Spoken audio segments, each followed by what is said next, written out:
Hello and welcome to Griswold Stadium on the campus of Lewis and Clark College for a Northwest Conference matchup, a rare one on a Friday night between Lewis and Clark and Whitman College. The Blues come in red hot, 3-1-4 overall, 2-0-2 in conference, currently sitting in fourth place, one of four teams without a loss in conference play. Lewis and Clark sits at 1-6-1 overall, but they did pick up their first win in conference play last week at an 87th minute goal from Iris Stutzman as Lewis and Clark snapped a 7-game losing streak to George Fox with the 1-0 victory. Taking a look at this Whitman team, pair of 1-1 ties against Pacific and Linfield, a pair of 1-0 victories over Willamette and Whitworth. As we take a look at the statistical matchup, it's probably going to be another low-scoring game. Whitman scored a lot of goals in non-conference, 9 goals in 3 contests. They also gave up 5 goals, but in conference play, they have scored 1 goal in every game and given up 1 goal or fewer. You see that 1.75 goals per game, probably a little inflated from the beginning of the season when they did put up 5 goals in a 5-0 win over the Evergreen State College in their season opener. Lewis and Clark has struggled to score goals. They've also given up quite a few. Whitman, the statistical leader in most of these categories, but they are conceding nearly 5 shots on target per game. In fact, just almost 6 when you add the 1 goal per game allowed. So it'll be interesting to see how Lewis and Clark fares. This is their 3rd home game in a 4-game home stand, and they'll host 5 of the next 6 here at home as they look to get on track here in 2025. Let's take a look at our players to watch in this contest. For Whitman, it's their leading goal scorer. Bailey Bell has been phenomenal. 6 goals on 11 shots on target. She's easily the team leader in points with 12.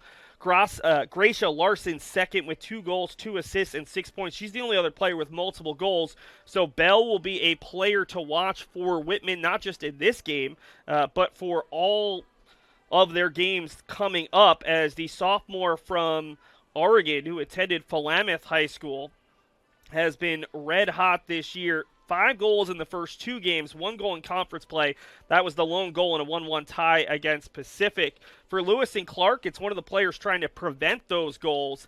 It is sophomore center back Ava Lazara. Lazara has started in 7 of the team's first 8 games, and she has been a rock in the middle of the Pioneers defense, filling in for Abby Hayes, who graduated and one of the all-conference players on last year's team, and done a really nice job after playing outside back as a first year. Right now, let's take a look at a video. If you have not been paying attention to your email, social media, or just been around campus today, let's take a look at Lewis and Clark's new mascot. I won't spoil it for you, but you'll find out in this 3-minute video, and then we'll be back with the starters here on PileStream.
River Otter, how do you feel?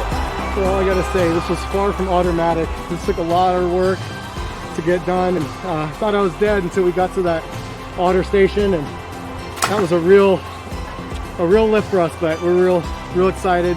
I have a lot of people to thank for all the support in this journey. River Otter, thank you so much. And to the whole Lewis and Clark community, we couldn't be more thankful for your process. We are thrilled to have our new mascot and cannot wait to celebrate with you all.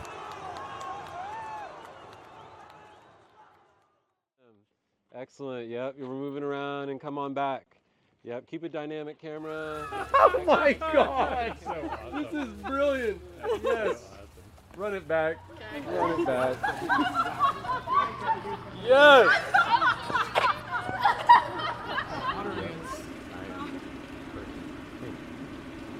Okay, can we do the same thing, but this time? Cut. Come on back.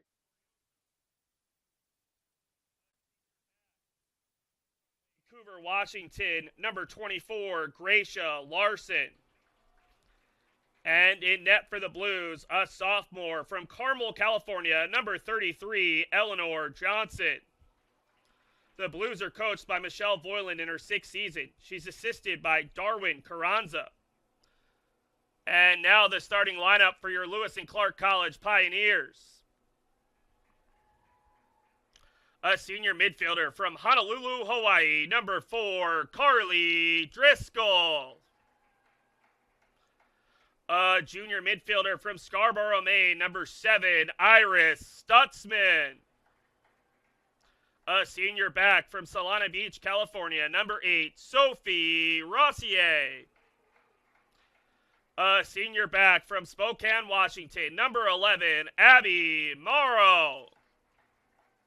A first-year forward from Seattle, Washington, number 14, Riley Yip. A sophomore back from Las Vegas, Nevada, number 16, Ava Lazara. A junior forward from Irvine, California, number 17, Misha Vanek. A junior midfielder from Erie, Colorado, number 21, Grace Smith.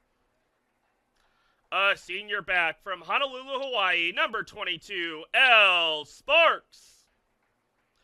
A senior forward from Cleveland, Ohio, number 32, Kate Meinhardt. And in net for your Pioneers, a senior from Chula Vista, California, number 0, Delaney Jones. Lewis and Clark is coached by Jim Tersey in his 16th season. He's assisted by Rebecca McCullough, Bill Irwin, and Fraser Morrison. Lewis and Clark College Athletics acknowledges that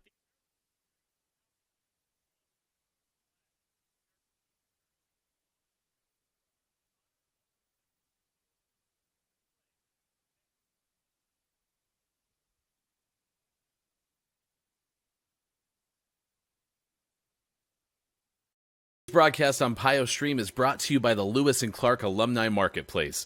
Go to lcpioneers.com/marketplace and search for products and services offered by Lewis and Clark alumni, including Gardenia Creative, which has chosen to spotlight a nonprofit friend of theirs, With Love. Based in Oregon, With Love has the mission to help foster families change the lives of children ages 0 to 6 by providing resources that nurture dignity, hope, and community. Many times, foster parents find out they are receiving a child mere hours before bringing them home. With Love provides safe, clean, quality clothing and supplies so foster parents can focus on loving their little one. You can help through financial gifts, volunteering, or donating items at withloveoregon.org. Thanks again to alumnus Laurel Carroll and Gardenia Creative for spotlighting this nonprofit partner.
And welcome back to Griswold Stadium. My name is Seth Orensky, bringing you the action of this Friday night doubleheader, a rare one. Lewis and Clark will play Pacific on homecoming night or homecoming weekend for Lewis and Clark on Friday, October 24th on a Friday night. But those are their only two doubleheaders, and the only reason that they are playing this game on a Friday is Lewis and Clark has a home football game tomorrow, their Northwest Conference opener, when they take on the University of Puget Sound, as Lewis and Clark looks to go to 4-0. It'll be Bell behind the ball to start, the leading goal scorer for Whitman with 6 goals. And we'll see how Lewis and Clark matches up against a Whitman team that has given them problems over the last couple of years. A season ago, it was a late game winner for the Blues here in Portland. But this has been a more challenging matchup for Lewis and Clark against the two teams from the Whits. They'll take on Whitworth on Sunday. Whitman in their road blues with the stripes and the looks like black shorts, maybe navy blue shorts. Lewis and Clark in their home orange jerseys with the black numbers and black shorts. Is Lazara unable to keep it in, and it goes off of Lewis and Clark and out for a Whitman throw. A year ago, it was Whitman earning a 1-0 victory here at Griswold Stadium. It was Gracia Larson in the 90th minute, 7 seconds left in that game, and she scored the opening tally, as we will see a corner kick for the Blues. This one's going to be taken by Whitman. Corner kick to be taken by number 13, Ella Johnson. Johnson looks like she'll be sending the right-footed in-swinger for the Blues. They look for their first opportunity of the game. It's a good one and knocked away. I think that might have been Jones who got a foot on it and out for a second corner kick. So another look for Johnson, the senior out of San Jose, California. Whitman making the trip from Walla Walla, Washington, and that one hits the side of the net and out for a goal kick. So Lewis and Clark withstands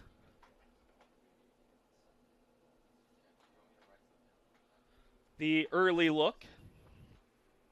And Delaney Jones, who has not played a ton this season, is in net today for Lewis and Clark. Anna Ingedoder, the Iceland senior, who had been playing as a starter for most of this season, noticeably was limping at the end of last week's Pacific game after the contest.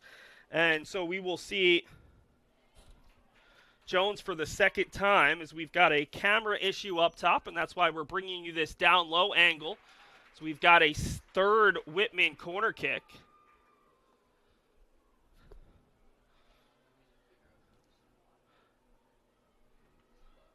Whitman corner kick to be taken by number 13, Ella Johnson. Try to get that camera back up and ready, and there we go. As you can see, it catches the head of Grace Smith, first one to it, and bounces all the way out. Whitman retains possession.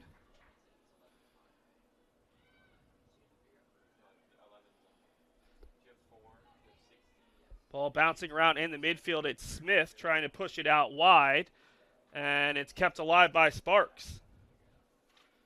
Bell will pass it backwards for Lazara, who's being pressured here by Bell, and she will try to fire it to the far side for Stutzman, who's got great speed, but unable to do so.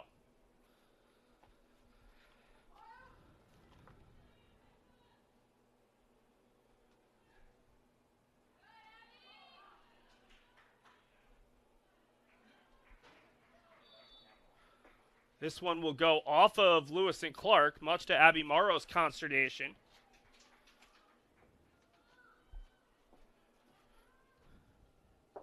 They're actually going to give a foul there. And on the restart, it's into the top of the 18. Kate Meinhard gets there first. And it'll come all the way out. Pushing it to the far side is Whitman. Collected by Sparks.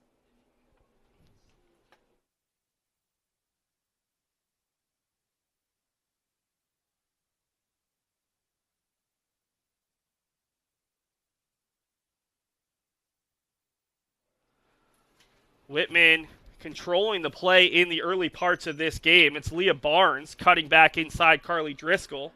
Barnes still with it, looking for a pass. Thought she might shoot it there, trying to force the pass for what looks like Johnson. And instead it's one on the far side by Baba. Baba for Johnson, toe poke right back to the space for Leah Barnes, and it will go out to the far side where Misha Vanek unable to keep it in play.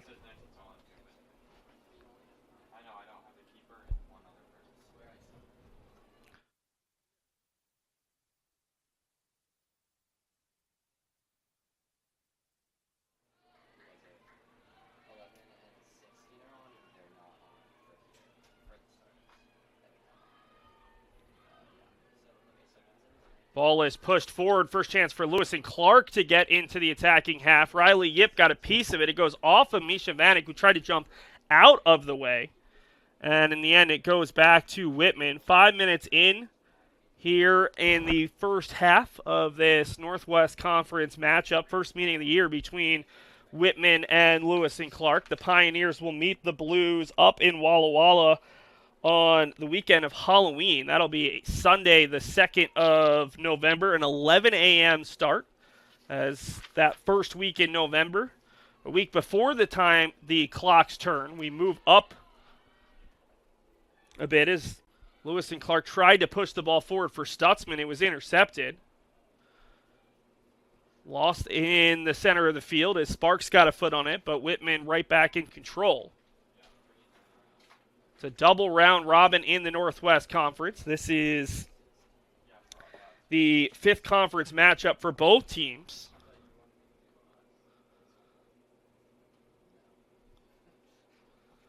Sparks with it along the far side.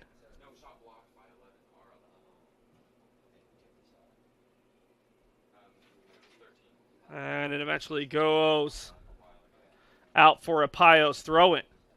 This is PSA weekend for Lewis and Clark. The women's soccer team had a large group that was out on the field before the game. They're in the stands below us for the game. Men's soccer team had prospective student athletes. The swimming team, the women's basketball team, softball team, maybe a couple others.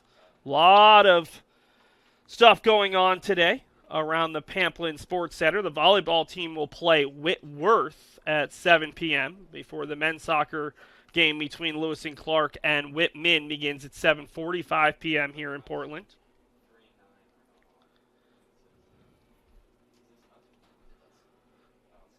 Blues controlling along the far side. Johnson with a backheel flick, but the only player there was Sparks for Lewis and Clark. To the center of the pitch for Driscoll, just out of the reach of Grace Smith, but collected right back by Driscoll. Stutzman's first touch heads towards the sideline, but it's kept in by Whitman, and they'll boot it out, avoiding giving up the throw or even a corner kick from a good spot.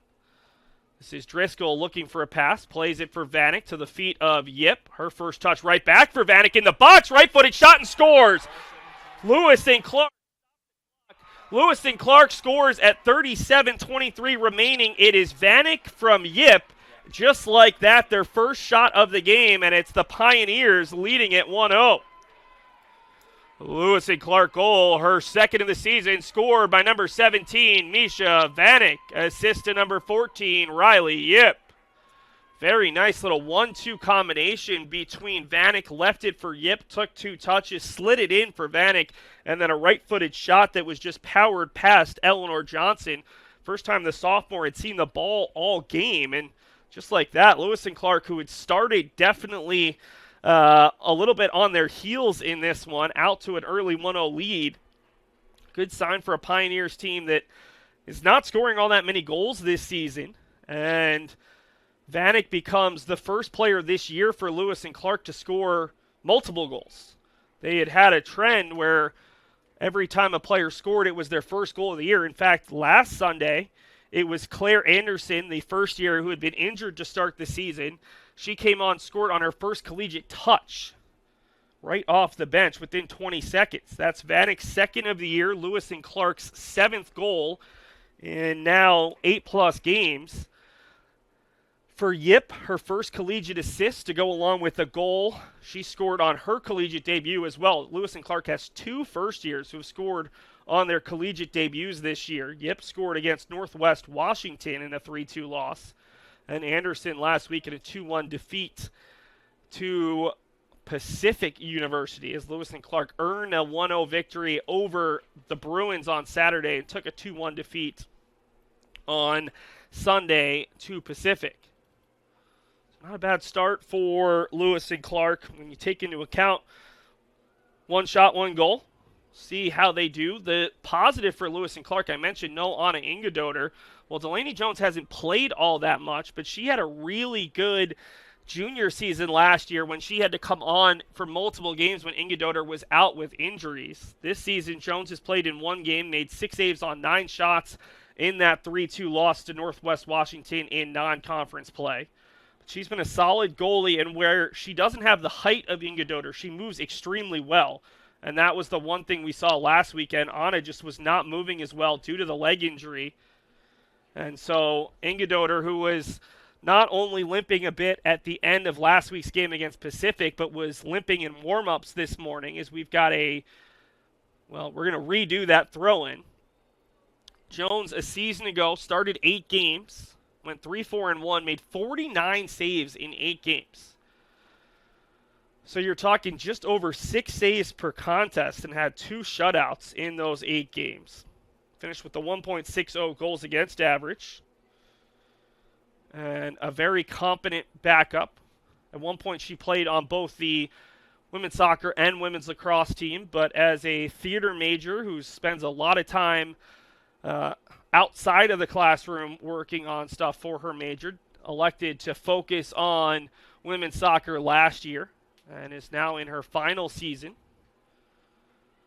Has yet to make a save to this point, but has looked calm and comfortable. It's nice when you have multiple goalies that you feel comfortable with. Lewis and Clark used first-year goalie Bree Maker against UC Santa Cruz. That was her collegiate debut during non-conference play. So they have 3 goalies on the roster. All 3 have started at least 1 game, but having those 2 seniors who you can count on certainly makes it easier for Jim Tersey and his staff. It's Whitman, who has controlled the majority of possession here, but unable to connect on that pass. Gracia Larson, who scored that last-minute goal last year here in Portland. Her return pass for Johnson goes out, and Lewis and Clark will have a throw. 11 minutes gone by here in Portland. The Pioneers scoring on their first shot of the game. It was Misha Vanek, her 2nd goal of the season, her 2nd collegiate goal, as Vanek couldn't quite connect on that give and go with Yip. Misha, the junior out of Irvine, California, taking a bigger role after the graduation of Celeste Schreifels, the all-time leading goal and point scorer in program history. Came back for a 5th season, a 4th full season. She was a first year during the COVID season when Lewis and Clark played only a handful of games. This is Vanek, really nice turn, almost found Stutzman there on a no-look pass.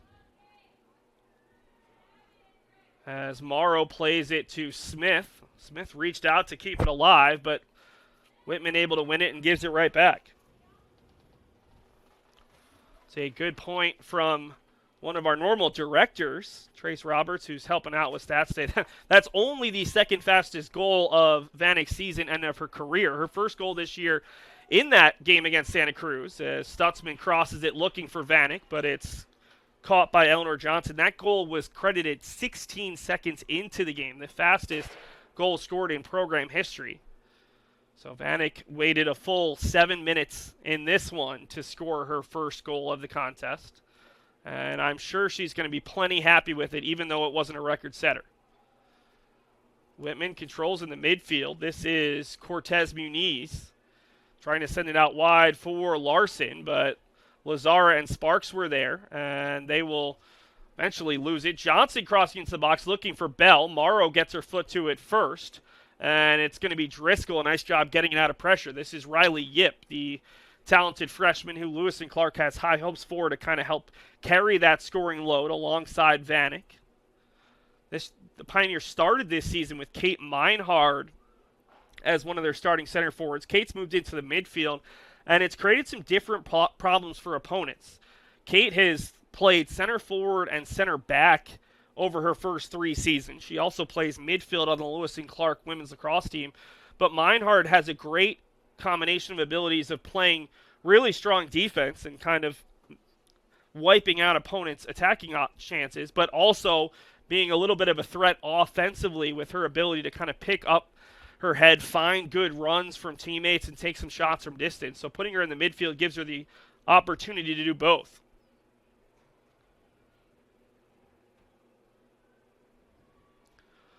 Ball pings around in the midfield. Running onto this one is Sand. Sand dribbles out of trouble, and we'll leave it out wide for Karina Matthew, junior out of Corvallis, Oregon. Only about an hour and 15 minutes away from Portland. Got to get down there for the NCAA D1 Baseball Super Regional last year between the Beavers and Florida State. Great atmosphere for some college baseball. So Lewis and Clark here in Portland, less than 2.5 hours away from both the University of Oregon and Oregon State. Also a lot closer to a lot of the other Northwest Conference schools than Whitman and Whitworth, who have the longest drives in the conference, but also have really nice home field advantages when they get opposing teams having to drive those 4 or 6 hours. I felt really bad for Anika Patel, who helped me out with the pronunciations for Whitman. Patel, senior out of Bellevue, Washington, is out now for the second weekend in a row. She has a dislocated kneecap as the Pioneers, a poor pass. Unfortunately, it's an offside against Whitman as they, on the give and go, unable to stay on side there. It looked like it was Gracia Larson. Patel having to drive on a bus with a dislocated kneecap. This doesn't sound like fun for 3 or 4 hours, but the nice thing is she thinks that she'll be able to get back potentially as early as next week, certainly this season. And I don't know how much pain a dislocated kneecap is, but it just does not sound like a fun injury.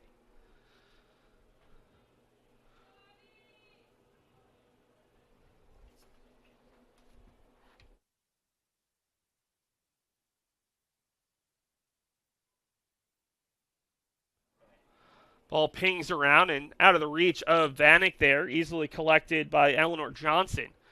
We've talked about Delaney Jones in Lewis and Clark's net. Let's take a look at Johnson, the sophomore out of Carmel, California. Johnson's been the starter in 7 of the team's first 9 games, but she splits time with Shanice Still, the senior out of Pocatello, Idaho. So we'll likely see both goalies play 45 minutes. Johnson is 1-0-1 this year, has 20 saves versus just 2 goals against, a .909 save percentage, which is very impressive. .50 goals against average. She's been part of 3 combined shutouts. Made a season-high 7 saves against the College of Idaho. Really good NAIA out in Idaho. And hasn't had to face a ton of shots in conference play. 3 saves to this point. Has not allowed a goal in 4 halves during conference play. Then again, this team has only allowed 2 goals through their first 4 conference games. The problem is they've only scored 4 goals as well. So that keeps them in 4th place in the Northwest Conference. Currently the conference leaders, Linfield University at 3-0-2. They've played 1 more game than everyone else as they played a midweek game. University of Puget Sound and Pacific Lutheran University 3-0-1 with their lone tie against each other. And Whitman at 2-0-2. Got a foul against Lewis and Clark. This will end up running out and out of play as Lewis and Clark will get the throw in along the near side. Morrow looking for options. And she will find the foot of Yip, who's able to push it forward for Smith. That's a very small touch that requires a lot of skill. And Yip made it look pretty easy as the first year looks very comfortable. Goal and assist now. She is 3rd on the team in points behind Driscoll as this one's left off. Stutzman, a right-footed shot. She'll pull it wide, but Lewis and Clark creating a chance out of nothing. And it'll go out for a goal kick. Driscoll and Vanek with 4 points apiece, but Yip with 3, and she missed some of the early games due to injury. So Good to see her continue to grow into a larger role for Lewis and Clark. So this is Vanek to the foot of Yip, looking for options, leaves it for Smith. A nice job to box out the defender there, but getting a foot on it is Whitman, and they will look to go the other way. Good run here from Leah Barnes to keep that ball in play. Driscoll will float it, but only Blues in the vicinity. Bounces around, and L. Sparks will push that one forward. Stutzman and Yip both battling for it. Bounces around, and eventually Smith will play it for Yip. Tries to toe poke it over for Vanek, and eventually ping-pongs around for Stutzman, trying to get around the defender with her speed, and eventually loses her footing and the ball. Good play from Sophie Rossier, keeping Bell off the ball, leaves it for Lazara with 2 players pinching, and that's going to be something to watch. If Whitman is going to high press like that and really put pressure on these Lewis and Clark backs, they're going to have to get rid of the ball quickly.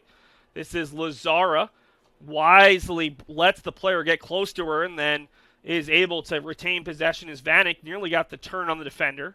And it'll end up out of bounds for a Lewis and Clark throw. I thought they might get Smith there coming in late on the challenge.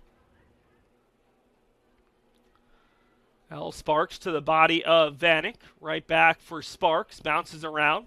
Meinhard holding off a Blues midfielder and plays it back for Lazara. Mentioned that she was our player to watch. A big part of it is the fact that she can contribute to the offense as well. Really good at dribbling out of pressure and getting through multiple lines of attackers, kind of initiating the offense, as Whitman will now try to play it out of the back. 20 minutes gone by in half number 1. It's Lewis and Clark leading it 1-0 behind the second goal of the season from Misha Vanek. Assist to Riley Yip. This will go out for a Blues throw.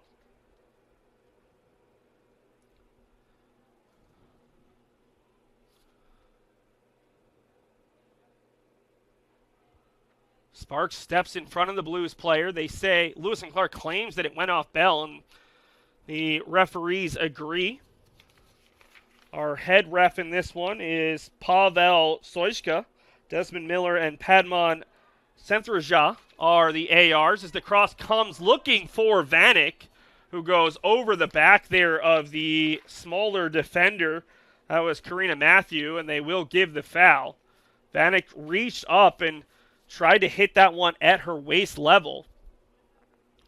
Problem is, her waist level is probably mostly up to the shoulders there of the smaller Matthew. Look at the recent series. Whitman has won 4 in a row over Lewis and Clark, sweeping the series in 2023 and 2024. Last year's game in Walla Walla was not comfortable for Lewis and Clark. A 6-0 defeat in Washington. A month later, game went until the final minute, tied 0-0.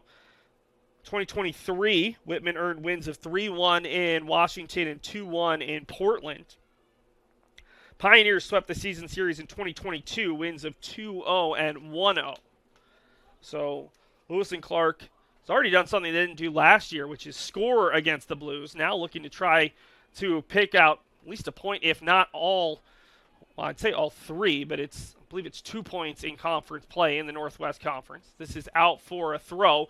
Whitman will get their first sub of the contest.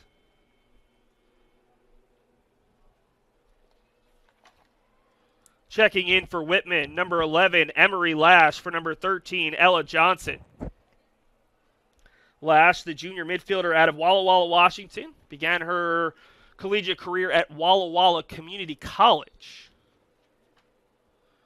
This is her 7th appearance, 5th off the bench, 1 goal, 1 assist, 3 total points on 13 shots, 3 on target. So another attacking option for head coach Michelle Voiland.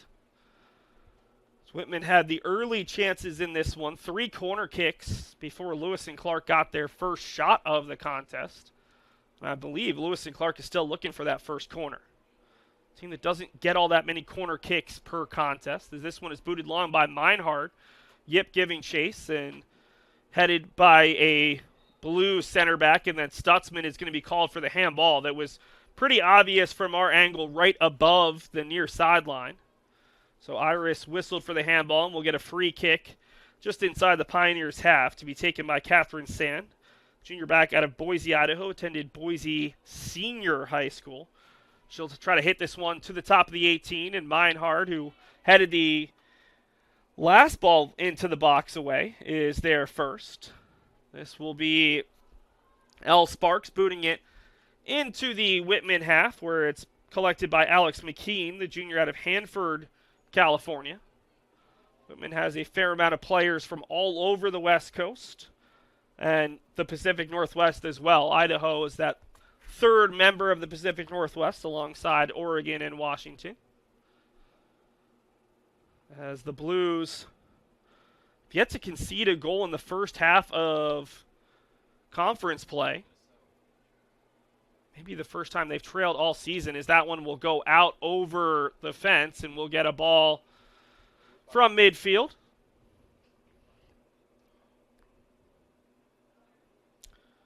Appears as if we have an insect who wants to be part of the broadcast up above us. It is that time of year as the rain starts to fall. Things get a little bit cooler, that the bugs look to get in out of the cold.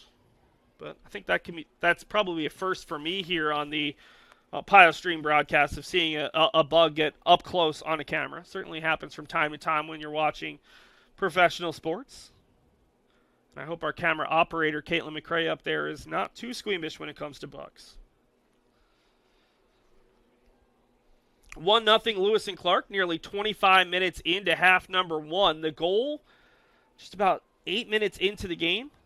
It was Misha Vanek, and here's a chance for Whitman, but Abby Morrow with some terrific defending poked the ball loose, and it's cleared away as far as the 25-yard line here on this multi-purpose facility. Be used for soccer tonight, football tomorrow, soccer again on Sunday, and at some point, I'm sure the ultimate frisbee or rugby teams will be utilizing this space over the weekend as well. Ball's booted around. It'll go out over the goal line. And they're going to say it's a corner kick. So Whitman corner kick. We'll see who heads on the far side. First time they've had a corner along the opposite side. And it will be the substitute, Emery Lash. Nope, she'll give way to Whitman corner kick to be taken by number 4, Ellie Cortez Muniz.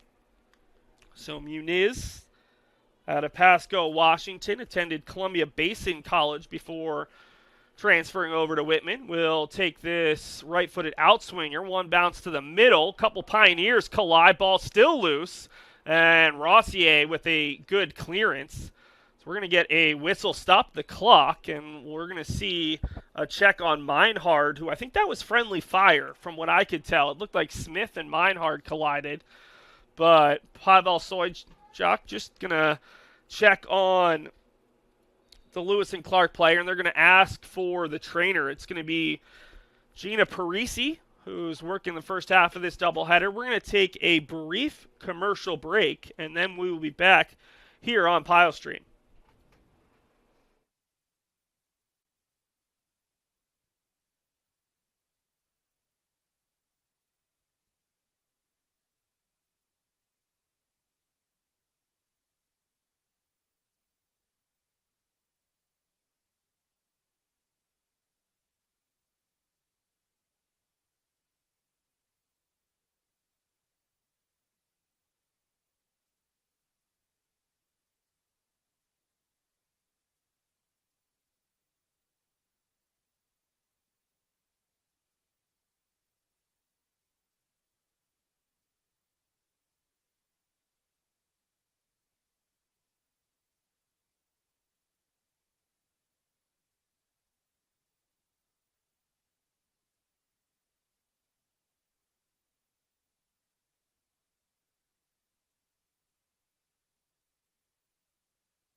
Lewis and Clark forced to bring off Meinhard.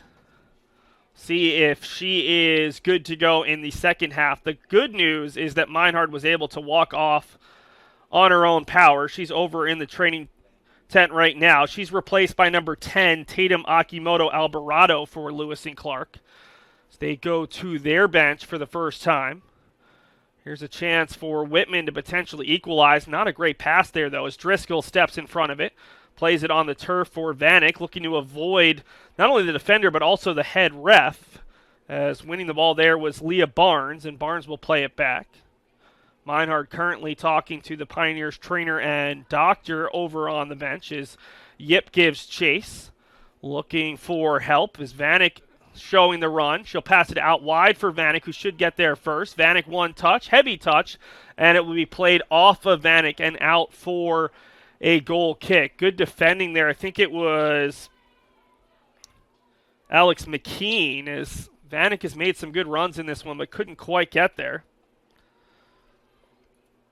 18 minutes to go, half number 1. Lewis and Clark 1-0 on the Misha Vanek goal. Second of the season, second of the career for the junior.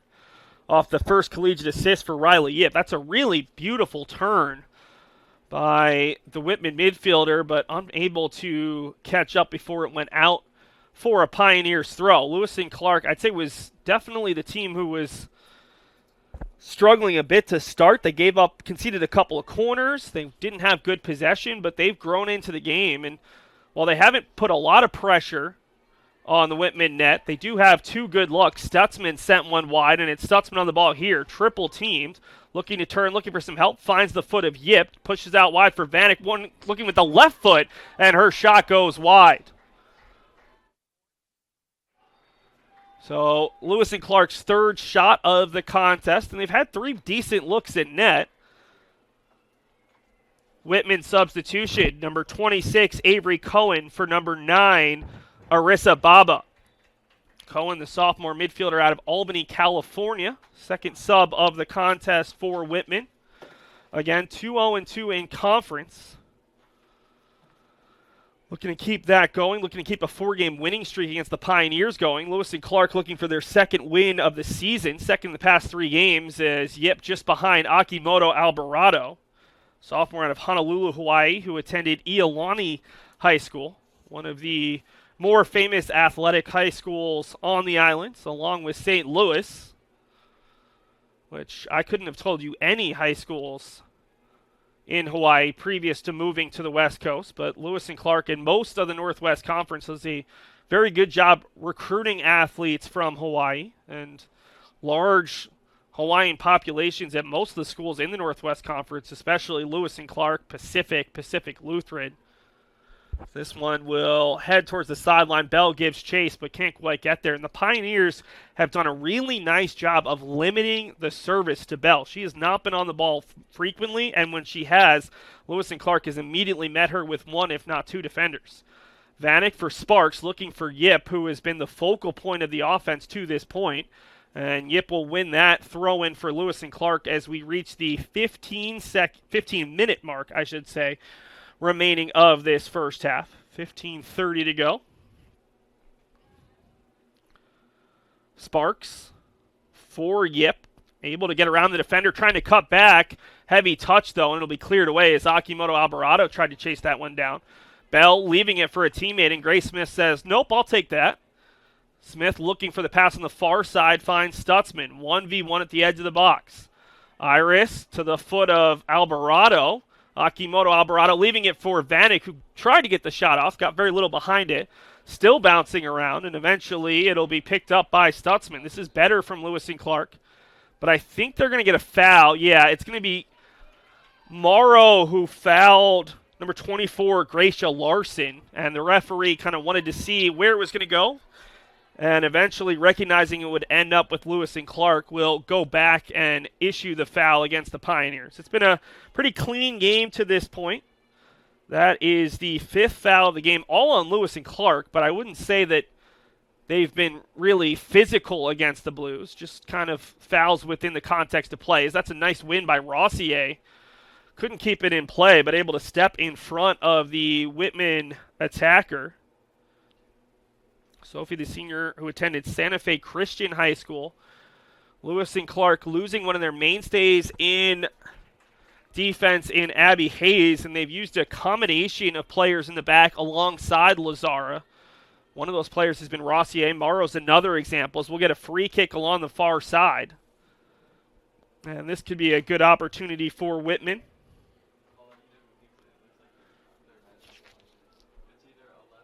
It's going to be Karina Matthew or Emery Lash. Lash looks like she's more likely to take it as Matthew gives an option out wide.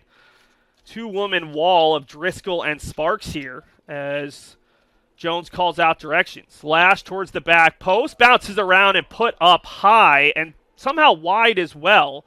That was the captain, Glorioso, who put it wide. And Lewis and Clark fortunate there because while we don't have expected goals here in Division III soccer, I think that's probably a pretty high expected goal point. Yes, it would have been it wasn't on the turf, which makes it a little bit harder, but that volley would have been maybe 5-6 yards out with no one in front of her, and she just didn't quite get it right. Morrow on the turf looking for Tatum Akimoto Alvarado, and he's unable to find Yip there. So Lewis and Clark's looking for those quick passes to break open this Whitman defense. It's worked a couple times, but I think the Blues are also going to recognize that and adjust as this game goes along. Whitman has a sub waiting to check on, but this is Bell, and they will get that sub right now.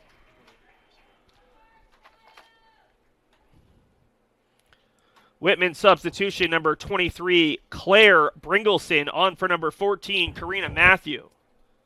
So Bringleson, the first year out of Linden, Washington, coming on for what's likely to be the last 12-11 of this half. Bringleson making her 6th appearance off the bench, 212 minutes, no shots, no points to this point, as Driscoll steps in front of the Whitman player for Vanek, whose pass is intercepted. One of the things we haven't talked about today, but certainly could be a factor, it is cooler today than it's been for a while here in Portland.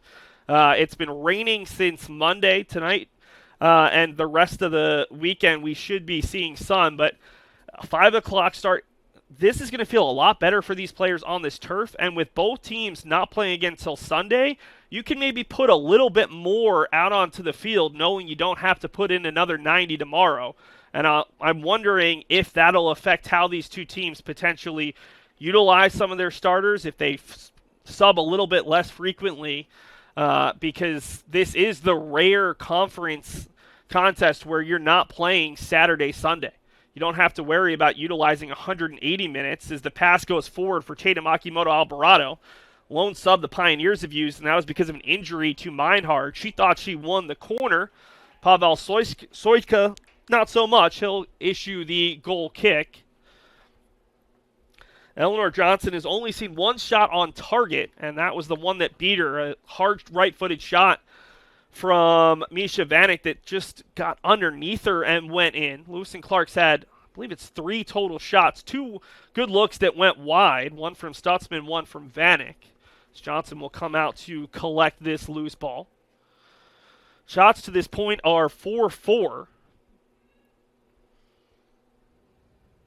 Lone save is credited to Delaney Jones, who hasn't had to do a ton of work. Neither team has really put together a ton of great chances, as this is controlled by Leah Barnes. Barnes gets around a defender, gets around a second defender, and out comes Jones as the ball just came too far away from Barnes, who got around both Lazara and Morrow from her defensive midfielder position. This is still Lazara going forward. Plays it over the top of the outside back, but too close to the keeper. And it will result once again in Eleanor Johnson collecting. We expect Johnson will be done at halftime, as Whitman is pretty consistently split time. They have started Shanice Still twice this year, but for the most part, it's been Johnson starting the first half and Still playing the second half. Vanek trying to find Yip. Good job stepping in front of that one. I believe it was McKean, who has been very solid in the back for the Blues. On to the foot of Barnes. Trying to slip away from Driscoll, who provides pressure, and her pass is deflected by Stutzman back for Lazara. 9:10 to go, as Lazara's pass will go out for a Whitman throw. Hasn't necessarily been pretty for Lewis and Clark at all times, but this has been a good first half to this point.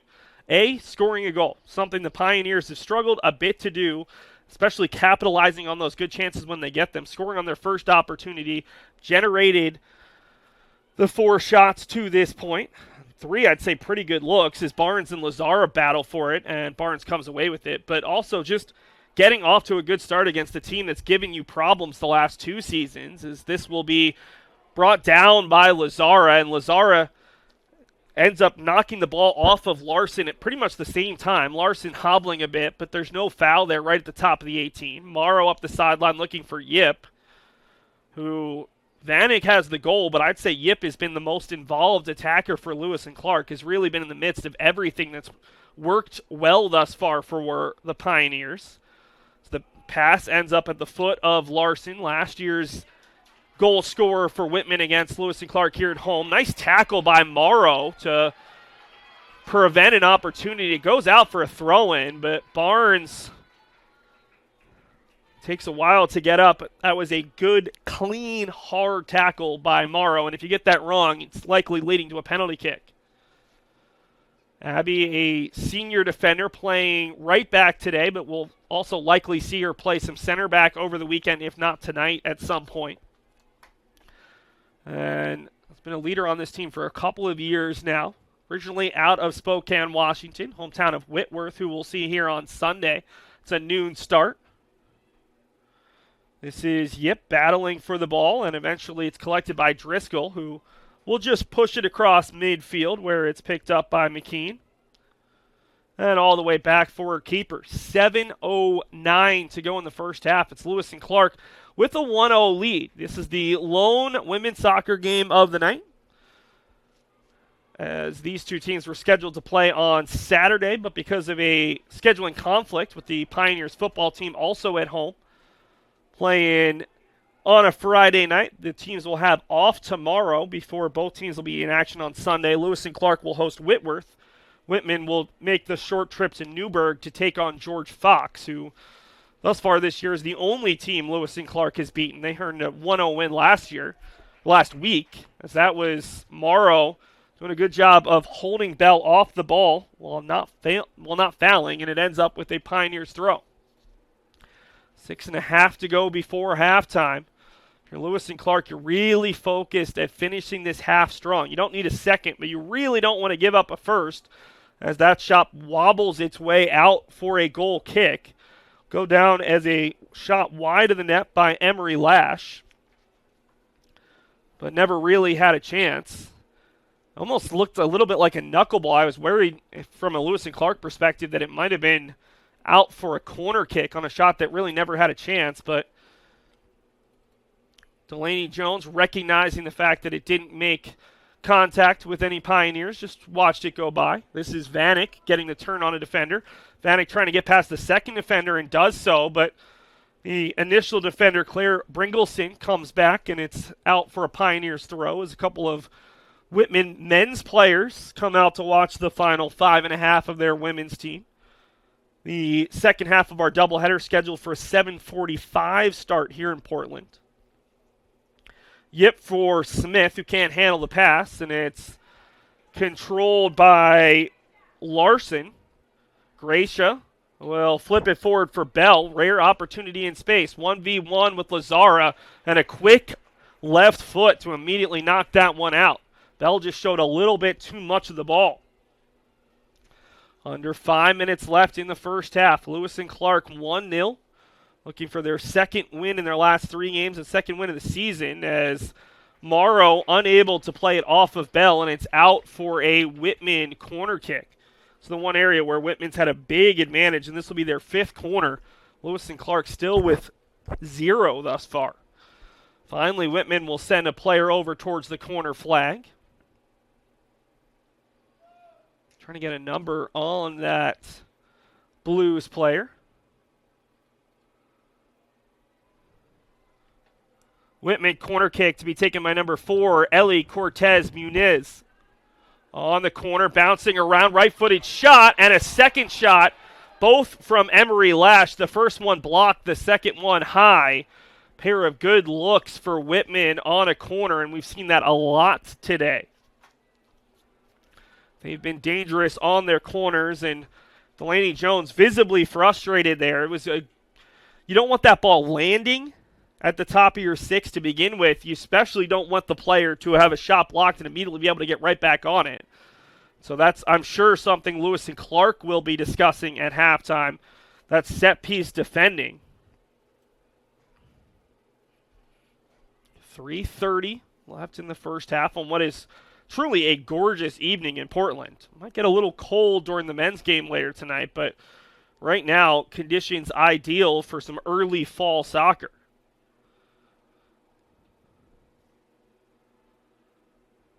Ball played back towards the Pioneers box, and Jones easily off her line.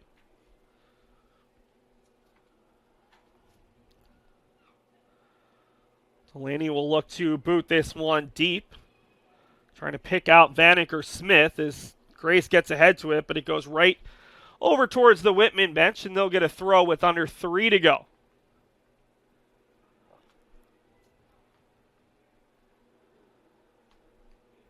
Rossier steps up, and she'll boot that one not only out of play, but out of the complex. That's the second or third ball that's gone over that short fence just past the track, and a couple student workers are going to have to make a trip down at halftime to secure some more game balls. Ball bouncing around. Lash was in there, still loose.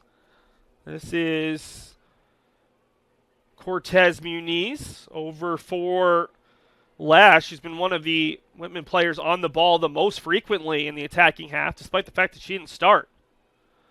To the near side, controlled by Sand. Sand looking there for Larson, and Lewis and Clark able to clear towards midfield with 2 minutes to go in the half.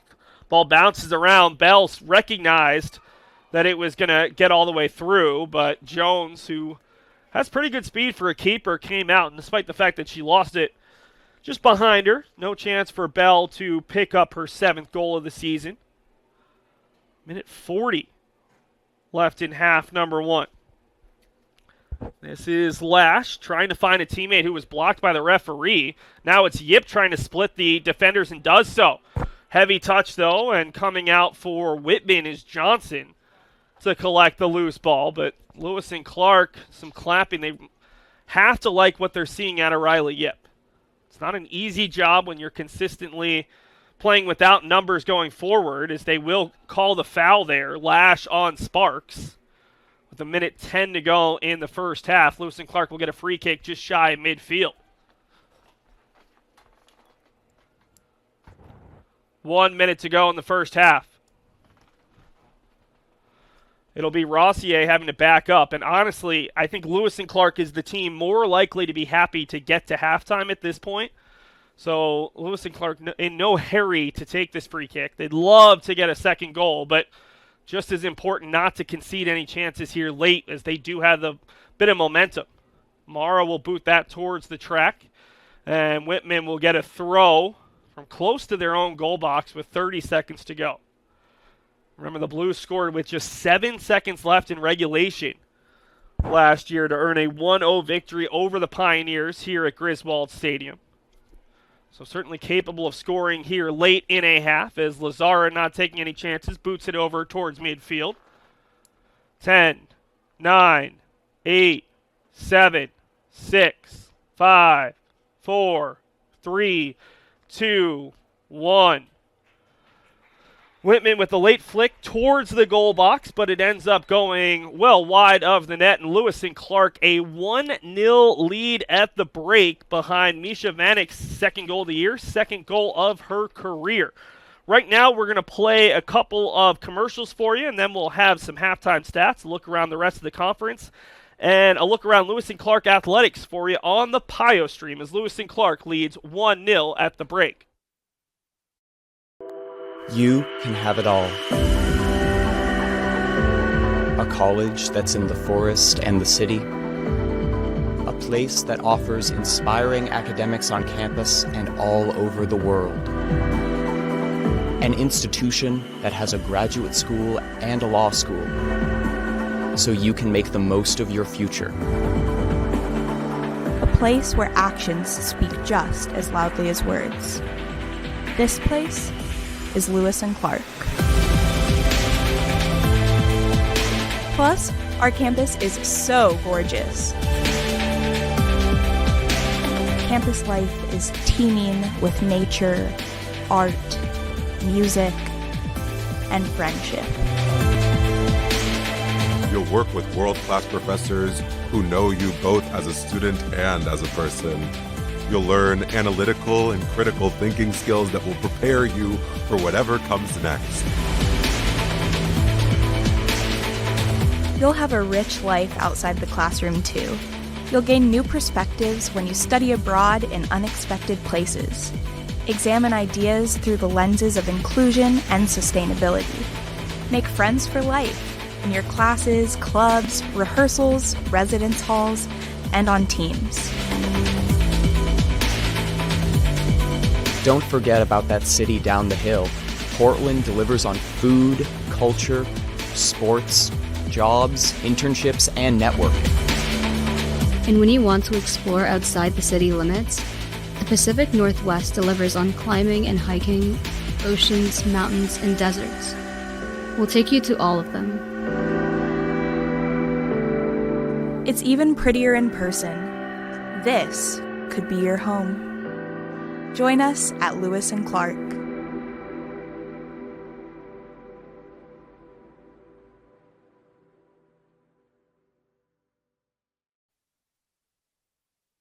Today's broadcast on PIO Stream is brought to you by the Lewis and Clark Alumni Marketplace. Go to lcpioneers.com/marketplace and search for products and services offered by Lewis and Clark alumni, including EV Nails, creating Ina-inspired nail designs online at evnails.com. Founder Lee Howe Willing started EV Nails from a desire to see more of her culture and identity reflected in the beauty industry. EV Nails offers easy-to-use, long-lasting gel nail art and accessory kits that utilize storytelling in design to uplift marginalized voices and increase inclusivity. At EV Nails, we believe in a world where individuals and communities are accepted and loved for who they are, and everyone has a voice and the freedom to express themselves authentically. Go to evnails.com for gel nail strips, bundles, and gift sets that empower people to be their authentic selves and highlight their beauty and uniqueness.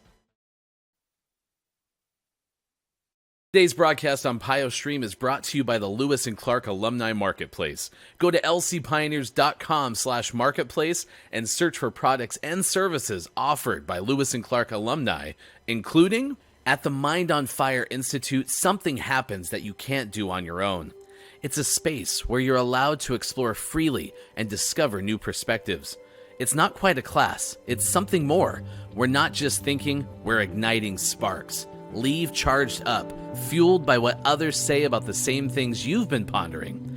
For the price of a gym membership, the Mind on Fire Institute returns you to the humanities, with sessions on topics like the French decadent movement and Livy's history of Rome.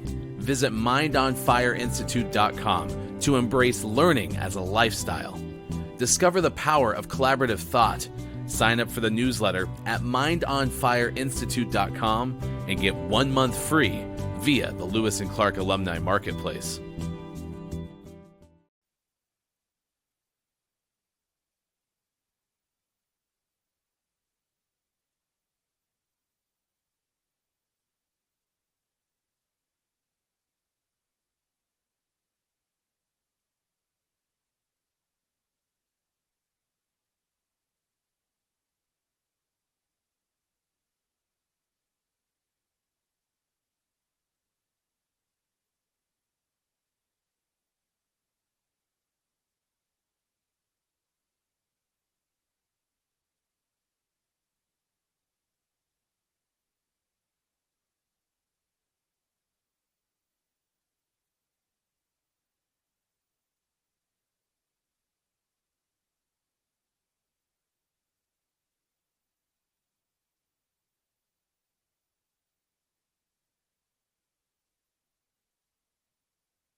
Welcome back to halftime here at Griswold Stadium. You see the stats. That's actually halftime stats, not full-time. Lewis and Clark wouldn't mind if it was the full-time stats, though, because the big stat there that you can see is 1, and that's Lewis and Clark scoring their 7th goal of the season. First-time player has scored multiple goals this year. Misha Vanek at 7:36 from Riley Yip. Lewis and Clark being outshot to this point, 7-4 by the Blues. The Blues also hold a significant lead with 5 corner kicks to 0 for Lewis and Clark. One spot, Lewis and Clark holds the edge, 6 fouls to 1. Not the area you want to necessarily lead, but they're not going to be complaining because they do have the lead. Thus far, Delaney Jones with 1 save. Eleanor Johnson only faced 1 shot on target. She did concede. Whitman has a 55-45% advantage in possession, which seems pretty accurate, but Lewis and Clark has done a good job minimizing the chances for the Blues. Let's take a look around the rest of the conference. It is a busy weekend here in Portland for Lewis and Clark Athletics. Volleyball in action just about in an hour as they host Whitworth at 7 p.m. in conference play. Men's soccer will host Whitman in the second half of our doubleheader at 7:45 tonight. Men's and women's golf open up their third of 4 tournaments this fall tomorrow in North Plains, Oregon, when they travel for the Pacific Invitational. Cross country will have their second to last regular season meet of the fall as well. They will travel to Salem for the Charles Bowles Invitational, and football opens up conference play tomorrow at 1 p.m. right here at Griswold Stadium when they host the University of Puget Sound. Let's take a look around the rest of the conference. No other games tonight, a couple of games tomorrow. Linfield at Puget Sound in a matchup of 2 of the other 3 teams that are still unbeaten in conference play alongside Whitman. Whitworth is at George Fox. Pioneers will play Whitworth on Sunday. George Fox will play Whitman on Sunday. And Pacific is at Pacific Lutheran. Finally, let's take a look ahead for Lewis and Clark. The Pioneers will host Whitworth on Sunday at noon. They'll travel on the road for 1 game next weekend on Saturday to Willamette, and then close out the first half of conference play when they host Linfield at noon next Sunday before hosting Pacific Lutheran and Puget Sound to start for the next weekend. Lewis and Clark will play 7 of their 8 conference games at home in an 8-game span. So this will be their 3rd of 4 in a row, and then they will play at Willamette, followed by home games against Linfield, Pacific Lutheran, and the University of Puget Sound. A little bit of an easier schedule with the chance to stay at home. We'll see if Lewis and Clark can pick up that second win of the year. We're going to play you 2 more Marketplace commercials and then be back with the start of the second half. This broadcast on PIO Stream is brought to you by the Lewis and Clark Alumni Marketplace. Go to lcpioneers.com/marketplace and search for products and services offered by Lewis and Clark alumni, including Pacific Pines Golf and Social Club, the premier private indoor golf experience, offering 24/7 access to state-of-the-art simulators for golf enthusiasts of all levels at pacificpinesgolf.com. Whether you're looking to sharpen your game, compete in leagues, or just enjoy a round with friends, Pacific Pines Golf and Social Club provides a realistic, high-tech golf environment and a welcoming social setting just 20 minutes from Lewis and Clark College. With exclusive membership access, unlimited bookings, and a vibrant golf community, Pacific Pines Golf and Social Club brings the best of the course indoors, rain or shine. Learn more and book a demo at pacificpinesgolf.com.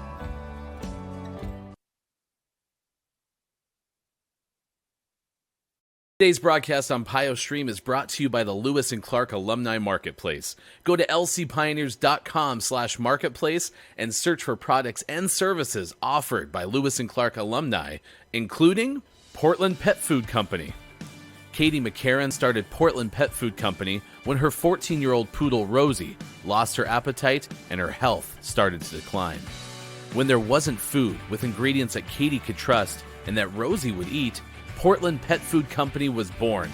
A family and women-owned business, Portland Pet Food Company manufactures human-grade cat meals, dog meals, and dog treats with ingredients grown and sourced in the U.S.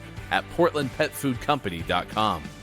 Its mission is to provide pets with the same quality of food that their humans eat, with each product containing 11 ingredients or fewer and is free from any additives. Get yours at portlandpetfoodcompany.com.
pretty similar lineups for both teams to start the second half. Lewis and Clark will go with the exact same starting lineup.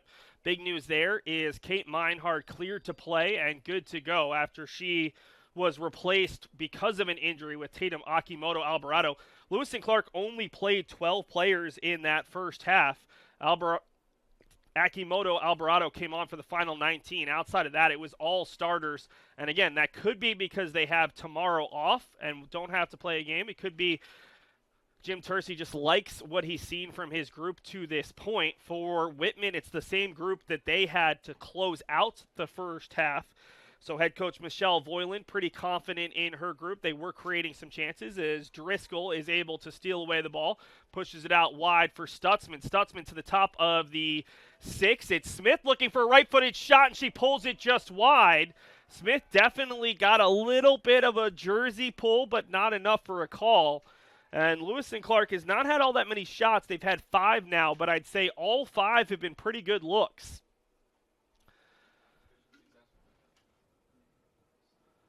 So Whitman maybe a little bit lucky that this game stays 1-0. That would have been one of the faster goals Lewis and Clark has scored in a half this season. It'll be L. Sparks to take the throw. Great way to start as Smith just kind of outworked the defender to the ball, turned, and her right-footed shot just wide of the goal of Still, who is in there for the second half, just like she's done most of this year, trading halves with Eleanor Johnson. Still the senior out of Pocatello, Idaho. A lone player who's out there for Whitman who did not play in the first half. They used 3 subs in half number 1. Lash, Bringleson, and Cohen all played at least 13 minutes, and that group will stay on with a couple of starters getting extended breaks. That's Cortez Muniz, Baba, and Johnson, who all came off in the first half. As Whitman loses the ball off the throw-in. Ball floated forward looking for Yip, but Whitman able to clear that one away. And bouncing around in the midfield, it is picked up by Sparks. Nobody's really controlled possession for a little bit.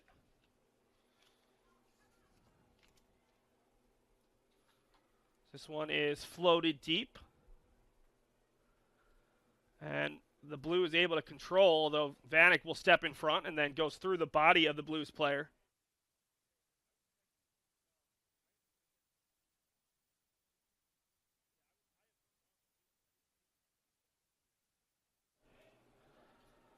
Ball floated forward looking for Smith, and it's booted back. Seems like both teams really are struggling to control the ball for any length of time right now.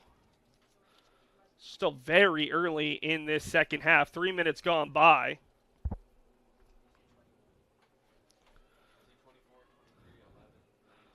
Lazara will boot it close to a handball there on Catherine Sand. Not that the ball hitting player's hand results in an automatic handball. Especially if you watch a lot of European soccer, the VAR conversations are frequent and can be irritating as it's hard to tell what a handball is from week to week, much less league to league, as Meinhard will push it across for Sparks. Sometimes technology is supposed to make things better, but doesn't always mean that that'll be the case as Jones comfortably leaves it off for Rossier. Delaney very comfortable playing with the ball at her feet, even when being pressured. Smith wins it in the midfield, tries to play it out wide for Stutzman, but her pass not quite rounded enough and goes right to a Blues defender. Morrow steps in front of Bailey Bell, and we mentioned Bailey Bell was the player to watch for this Blues team. Well, Bailey Bell's been a little bit frustrated to this point. He's not seen a lot of service, as this is an attempted shot from distance with Jones well off her line, but Cortez Muniz did not get much on it, and somehow that goes off of Delaney Jones and out for a corner kick. I put my head down, and it looked like that shot was going wide the entire way, but ends up in a positive result for Whitman. Whitman corner kick to be taken by number 26, Avery Cohen. So another corner for the Blues, who had 5 of them in the first half. Their 5th one created a really good look for the visitors. as they put the ball in while Jones still had a ball in her net, and that's going to force a redo. Jones looks a little frustrated. I'm sure she is a little frustrated. She knows that that should have been collected and not result in a corner. Now she and her defense need to bail her out. This is a low line drive right to the chest of Yip, who settles that and then will boot it out towards midfield. Brought down by Sand, who will flip it back towards the goal box, and this one gets through everyone and out for a goal kick. So no harm, no foul there for Lewis and Clark. Both teams have an early shot here. Lewis and Clark certainly had the better look, but Whitman ended up with the corner. Blues lead 6-0 in corners, 7-5 in shots, but it's Pioneers 1-0. And here's a near miscue the other way, as Still has seen very little of the ball, and that ball got through her foot, but fortunately not enough pace behind it to sneak all the way across the goal. That would have been an own goal that Still really would have liked to have back. So both goalies, small miscues that don't result in disaster, and hopefully they can have a clean rest of the half. As this is a good play from Morrow, stepping forward in front of the attacker to win the ball. This is Smith leaving it off for Driscoll. Carly leads Lewis and Clark this year with 2 assists, able to float that one out for Stutzman, gets the turn, left-footed pass looking for Yip, slowed down by Cortez Muniz. Now it's Driscoll, a floated shot right above the head there of Still, and an easy save for the senior, her first of the game, first save for a Whitman goalie. Still will bring this out towards the top of the 18. And it gets just over the head of Meinhard. Morrow and Bell battling for it. And it'll bounce around. It's pretty cool that Bailey Bell plays for the Blues. Just feels like a lot of fun alliteration that you can have with the name of a fun player to watch, as this one will be out of her reach and collected by Delaney Jones.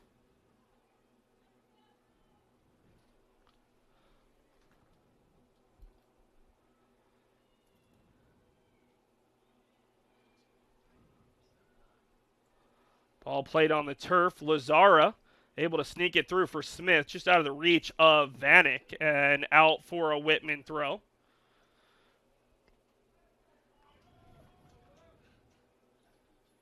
Lewis and Clark would love to get the next goal.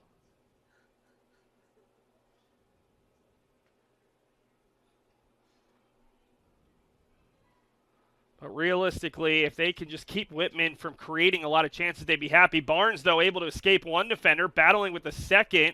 And Morrow does a nice job of avoiding giving up the corner. Driscoll, did she win that off of the Blues? Long look, and our head referee will give it to the Blues here and has to jump out of the way. Chance up top for Cohen, right-footed shot, and what a play by Lazara, our Lewis and Clark player to watch. Jumps in front of it, can't quite keep the ball in. But that was huge from the Lewis and Clark sophomore center back. I thought Cohen had a good chance to potentially tie this game, but unable to put it on target. Just the one shot on target for the Blues thus far. They have not troubled Jones much, as this is the first half substitute. Lash, who's played for a while now. Cohen takes out Smith, and they're going to give the foul on Smith there. And honestly, I'm a little bit surprised by that decision. It looked like Smith took the much worse part of that play, but they get Smith on Cohen, and it'll result in a free kick from, doing a little bit of math, let's say 42 yards out. And we'll see what Emery Lash can do here. It's a pass towards the back post, finds a teammate, it's blocked, and Jones comes out. It was a shot from Gracia Larson, number 24, that was immediately blocked by Lewis and Clark. Whitman held their hands up a little bit half-heartedly, hoping for a handball and a penalty kick. But again, that shot probably didn't have a great chance to go in from Larson, but Lewis and Clark has done a great job of getting deflections on some of these looks from the Blues. making it easier on Delaney Jones, who's a competent backup, but has been the backup this season. And the senior is looking for a shutout as Cohen will be whistled for the foul on Vanek. Free kick from just shy of midfield, almost 10 minutes gone by in this second half. The sun is beginning to set behind us here on Palatine Hill. Certainly will get colder as this night goes along, but still probably pretty nice out on the field. At least it was about 15 minutes ago when I was giving the stats to the teams. Both coaches seem to be in decent spirits. This is a Whitman team who has had some success scoring late goals against Lewis and Clark in the past couple years. So with a veteran squad, I'm sure the Blues feel comfortable in their ability to come back. For Lewis and Clark, always feels good to get that first goal. They have not played with a lead much. In fact, this is just their second lead in conference play this year. Their first lead came with 3 minutes to go against George Fox last weekend. This is game number 5 in conference play, just their third goal. Single goal in each of their past 3 games. Stutzman last week scoring the 87th minute in a 1-0 win over George Fox. Claire Anderson, the first year back, scoring on her first collegiate touch, but the Pioneers were already trailing to Pacific 2-0 at that point and fell 2-1 as Driscoll is slow to get up after that challenge. Ball floated towards the box. Jones will pick it up, and I think we are going to see a stoppage as Driscoll finally is up, but is clearly in a lot of pain. Our head referee is asking her, hey, do you need to go down? Do you need to come off? Pioneers trainers are at the ready, but Driscoll is going to fight through it. Referee is going to give a drop ball here to Jones, and we will restart.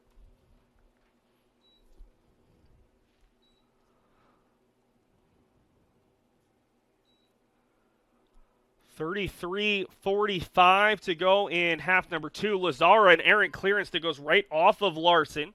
Larson will collect, looking for a left-footed cross, and it gets through one player, but Meinhardt able to help out. Larson right back towards the box, gets it a third time, leaves it off for a teammate, right-footed cross, and it's punched away by Jones. Probably the hardest play that she's had to make. I don't necessarily think that was a shot, but Jones able to push it away with a couple of Whitman players crashing the back post. It'll be Cohen to take this corner kick. Whitman corner to be taken by number 26, Avery Cohen. Whitman now up to 7 corners in the contest.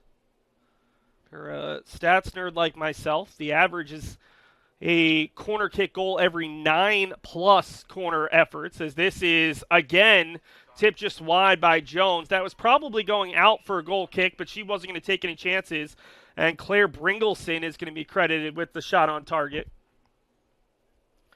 From the far side this time, Whitman corner kick to be taken by number 4, Ellie Cortez Muniz.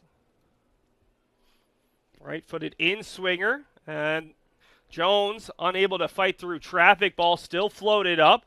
Meinhardt got there, but first they'll say it's out for a goal kick.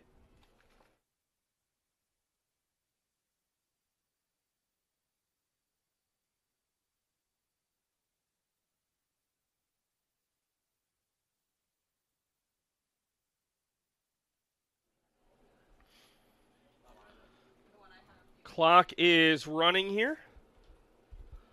Lewis and Clark will restart. Ball on the turf for Morrow.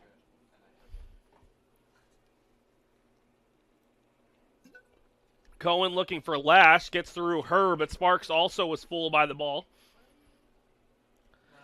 Lash for Cohen. Left-footed shot. Thought about it. Pump faked me. Pump faked a lot of the players out there. The left-footed cross just out of the reach of Bell, and it's out for a goal kick. That's the second time I thought Cohen would have a good look on goal. That time, I think she was a bit too unselfish. And Lewis and Clark will get another goal kick. But right now, Whitman, certainly the team on the front foot.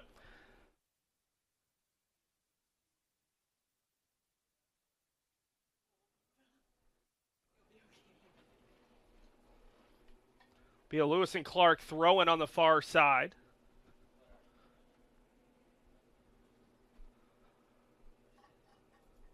as Morrow aiming for the head of Smith, and it's pushed forward and out for a Whitman throw. Avery Cohen has been very active. In fact, all of the subs for Whitman have made an impact here in the second half, as they will finally send their first 2 subs to the scorer's table. I'm expecting these will be some of the starters who did not come out to start half number 2. So we'll get those players for you in a moment.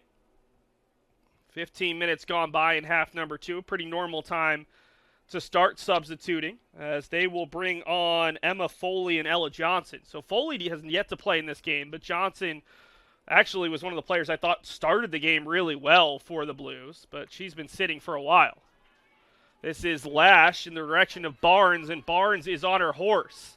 Lazar trying to come over. 2 players at the back post, and she goes near post, and it's out for a goal kick, and we will see those substitutes.